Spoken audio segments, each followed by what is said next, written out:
እስልምናን መረዳት የሻሃዳን ውስጥ ሚስጥር መግለጥ የሚለው በ7 ክፍል የተዘጋጀ ትምህርት 3ኛ ክፍል ነው። በዚህ ክፍለ ጊዜ ስለ እስልምና ራሳችሁን የማሳወቅን አስፈላጊነት፣ እስልምናን ለመረዳት የግል ኃላፊነት የመውሰድን አስፈላጊነት መናገር ፈልጋለሁ። ጠቅለል ባለ ሁኔታ ለመናገር ያክል እስልምና በቁርአን ላይ ተመስርቶ ለመሐመድ ቃል በቃል የተገለጠ እንዲሁም በሱና ላይ ማለትም በመሐመድ ትውፊቶችና ግለ ታሪኮች ላይ ተመሰረተ ነው። እነዚህ በጋራ የመሐመድን ትምህርቶችና ምሳሌዎች ያቀፈ እውቀት ይፈጥራሉ። ይህንን ሰነድ ራሳችሁ ማግኘት ትችላላችሁ። መጽሐፍቱን መግዛት ትችላላችሁ። ሳሂህ አልቡኻሪ በስክሪኑ ላይ ይታያል። በእንግሊዝኛና በአረብኛ ጎን ለጎን የተቀመጠ ትርጉም አለው። ሳሂህ ሙስሊም በተባለ ሰው የተሰበሰበ ሌላ ታማኒ የሆነ የትውፊቶች ስብስብ ነው። እነዚህ ሁለቱም በጣም ታማኒዎች ተደርገው ይቆጠራሉ። 4 ቅጾች አሉት። 6 የሱኒ ቀኖናዊ ስብስቦች አሉ። ሁሉንም ማግኘት ትችላላችሁ። ብዙዎቹ በኢንተርኔት ላይ ይገኛሉ። ቁርአንን ኢንተርኔት ላይ ማግኘት ትችላላችሁ። ሀተታዎቹንም እንደዚሁ።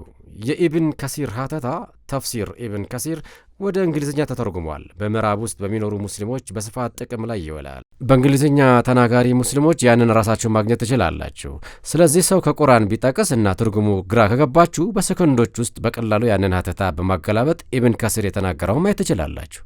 በተለምዶ ከምታስቡት በተለየ መልኩ የተዋቀረ ስለሆነ ለመላመድ ጥቂት ጊዜ ሊወስድባችሁ ይችላል። ነገር ግን የተለያዩ ነገሮችን ፈልጋችሁ ማግኘት ትችላላችሁ። ሰዎች እስልምናን በራሳቸው መረዳት እንዲችሉ ማስታጠቅ እፈልጋለሁ። ምክንያቱም አንዱ ችግር ሰዎች በሌላው ወገን መረጃዎች ላይ የተደገፉ መሆናቸው ነው። በጣም አቅም የሚያሳጣና ለሰዎችም ችግሮችን የሚፈጠር ነው። በእርግጥ ሙስሊም ለሆኑ ሰዎች እስልምናን በራሳቸው የማጥናት መብት አላቸው። እስልምና ራሱን የሚገልጸው ከክርስትናና ከይሁዲ ጋር ራሱን በማነጻጸር ነው። ሙስሊሞች ስለ ክርስትናና ስለ ይሁዲ ብዙ ነገሮችን ይማራሉ። አልፈቲሃ የመጀመሪያው የቁርአን ምዕራፍ የሙስሊሞች የዘወትር ጸሎት አካል ነው።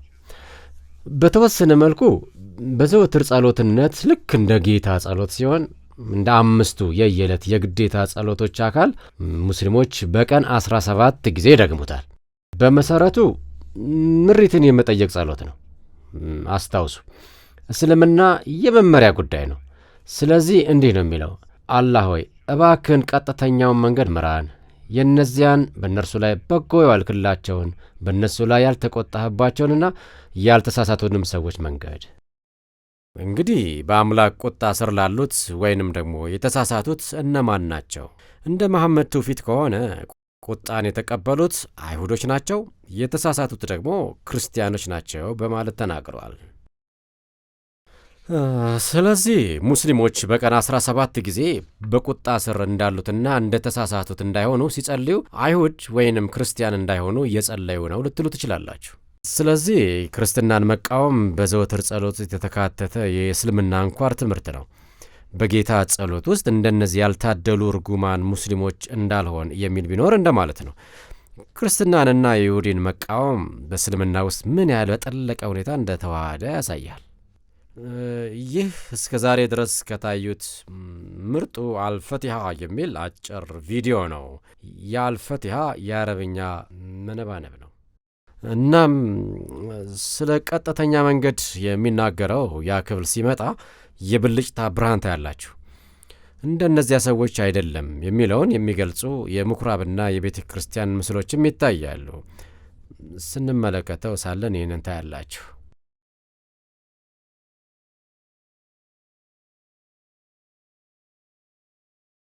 ችን በቀጥታ የሚጠቅሱ ስነ መለኮታዊ ንግግሮችም አሉት። እስልምና በሌሎች ሃይማኖቶች ላይ የበላይ መሆኑን የሚያውጁ ይበልጥ ጠቅለል ያሉ ንግግሮችም አሉት። እናም ቁርአን ሙስሊሞች ከፍጥረት ሁሉ ምርጥ ህዝቦች መሆናቸውንና እጣ ፈንታቸውም ሁሉንም የሰው ልጆች መምራት እንደሆነ ይናገራል። ለሰዎች ከተገለጸች ህዝብ ሁሉ በላጭ ሆናችሁ በጽድቅ ነገር ታዛላችሁ፣ ከመጥፎም ነገር ታዛላችሁ፣ በአላህ አንድነት ታምናላችሁ። ስለዚህ ስልጣን ያለው ማን ነው? ትክክል የሆነውንና ያልሆነውን ለመናገር መለኮታዊ ውክልና ያለው ማን ነው? ሙስሊሞች ናቸው። ከሎስ አንጀለስ የሆነ ሰልፈኛ እዚህ ይታያል። የሙስሊም ወንድማማቾች መፈክር የለበሰ ሲሆን ትክክል ያልሆነውን እከለክላለሁ፣ ትክክል የሆነውን ደግሞ አዛለሁ የሚልን ሐረግ ያካተተ ነው። እንግዲህ ስልጣን ከሌላችሁ በስተቀር ትክክል የሆነውን ማዘዝና ትክክል ያልሆነውን መከልከል የምትችሉት እንዴት ነው? ይህንን መለኮታዊ ጥሪ ተግባራዊ ለማድረግ በኃላፊነት ልትቀመጡ ይገባል። ቁርአን እንደዚሁ በሃይማኖቶች ሁሉ ላይ የበላይ መሆን የእስልምና ዕጣ ፈንታ እንደሆነ ይናገራል። እርሱ ያ መልእክተኛውን በመሪ መጽሐፍና ምሪትን አስታውሱ። እውነተኛ ሃይማኖት በሃይማኖት ሁሉ ላይ ሊያልቀው የላከ ነው። አንድ ትርጉም ያንን ቃል በሁሉም ሃይማኖቶች ላይ አሸናፊ ሊያደርገው በማለት ተርጉሞታል። አሳሳች ነው። የአረብኛው ትክክለኛ ትርጉም ድል ነሺ ሊያደርገው የሚል ነው። በኒውዮርክ ውስጥ ሰልፈኛ ይታያል። የእስልምና ጥቁር ባንዲራ በዋይት ሀውስ ሲውለበለብ የሚያሳይ መፈክር ይዟል። እስልምናን ይቆጣጠራል፣ ፖለቲካዊ በሆነ መንገድ እስልምና አሜሪካንን ይመራል እያለ ነው ከሱራ 48 ቁጥር 28። እንዲሁም ሙስሊሞች እስልምናን ለብቻቸው ያለ ጥገኝነት የማጥናት መብት እንደሌላቸው ያስተምራል። በሶሪያ ዋነኛ ሼህ የሆነው ሼህ አልቦቲ በቅርቡ በአጥፍቶ ጠፊ ቦምበኛ ተገድለዋል። ሱራ 1643 የማታውቁም ብትሆኑ የእውቀትን ባለቤቶች ጠይቁ የሚለውን የሚተረጉሙ አንድ ሰው የተቀደሰውን ሕግ ትርጉም ወይንም መረጃውን ካላወቀ የሚያቅን ሰው የግድ መከተል አለበት ለሚለው ማስረጃ በማድረግ ነው እያለ ያለው። ሙስሊም ከሆናችሁና መመሪያን የምትፈልጉ ከሆነ ከእናንተ በላይ የሚያውቁ ሰዎችን አግኝታችሁ እነርሱ የሚሉትን ማድረግ አለባችሁ ነው። ያንዳንዱ ሰው ምን ማድረግ እንዳለበት የሚነግረው አንድ ሰው አለው። ማድረግ የማይጠበቅባችሁ ነገር ቢኖር ቁርአንንና ሱናን በራሳችሁ በማንበብ ምን ማድረግ እንዳለባችሁ ከዚያ ለራሳችሁ ማውጣት ነው። ያ በጣም አደገኛ ነው። ወደ እስልምና የተለወጠን ወጣት ሰው ሜልቦርን ውስጥ አግኝቼ እንዲህ አልኩት።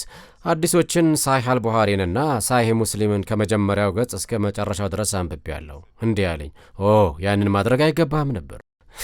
እኔም አልኩት በጣም አስደናቂ ሆኖ አግኝቼዋለሁ። እስልምና ያንን እንዲያደርጉ ሙስሊሞችን ባያበረታታም እናንተ ግን ራሳችሁ በግላችሁ ልታጠኑት ይገባል።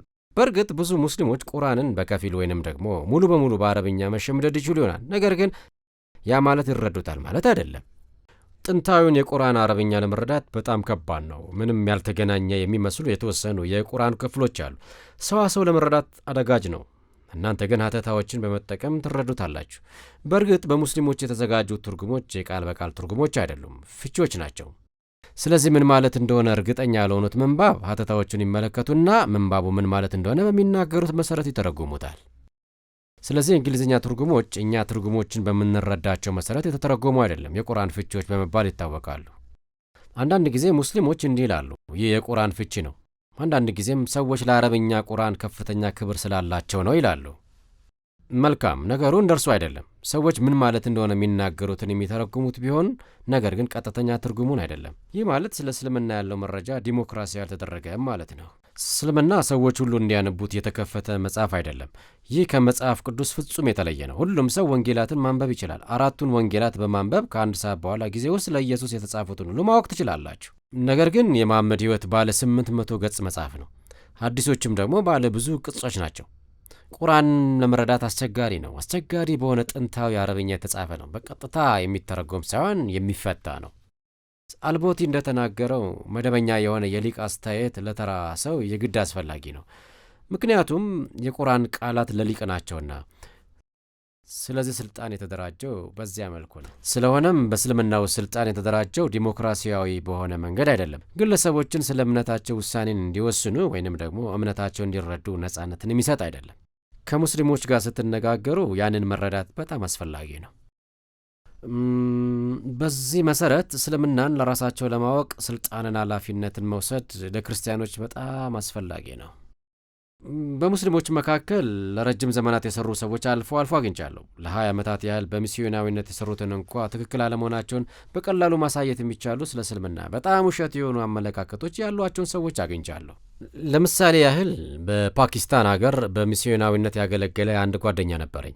ስለ ሴቶች ግርዛት ስናወራ ነበር። የሴቶች ግርዛት የእስልምና ክፍል አይደለም አለ። እንዴት ነው ማወቅ የቻልከው ብዬ ጠየቅኩት። አንድ ሙስሊም ነው የነገረኝ በማለት መለሰልኝ። እኔም እንዲህ አልኩት፣ መሐመድ በጣም እንዳትቆርጡት ብሎ የተናገረበት ሐዲስ ይኸውልህ፣ ይህንን የሚያብራሩ ሕጋዊ መመሪያዎች ይኸውልህ፣ በተለያዩ ሊቃውንት መካከል ያሉት ልዩነቶች ደግሞ ይኸውልህ። ያንን አላውቅም ነበር በማለት መለሰልኝ። ስለዚህ በእስላማዊ አውድ ውስጥ ለረጅም ዘመናት የኖሩ ሰዎችና የተማሩ ሰዎች እንኳ ስለ እስልምና አበይት ገጽታዎች ሙሉ በሙሉ እውቀት የሌላቸው ሊሆኑ ይችላሉ። መረዳት በጣም አስፈላጊ ነገር ነው። ለዚህ ነው እናንተ እንደ ክርስቲያኖች እስልምናን በግላችሁ ለመረዳት ኃላፊነት መውሰድ ያለባችሁ። ስለዚህ የዚያ ክፍል መጨረሻ ነው። ስለ ሸሪያ ወደ መነጋገር እናልፋለን።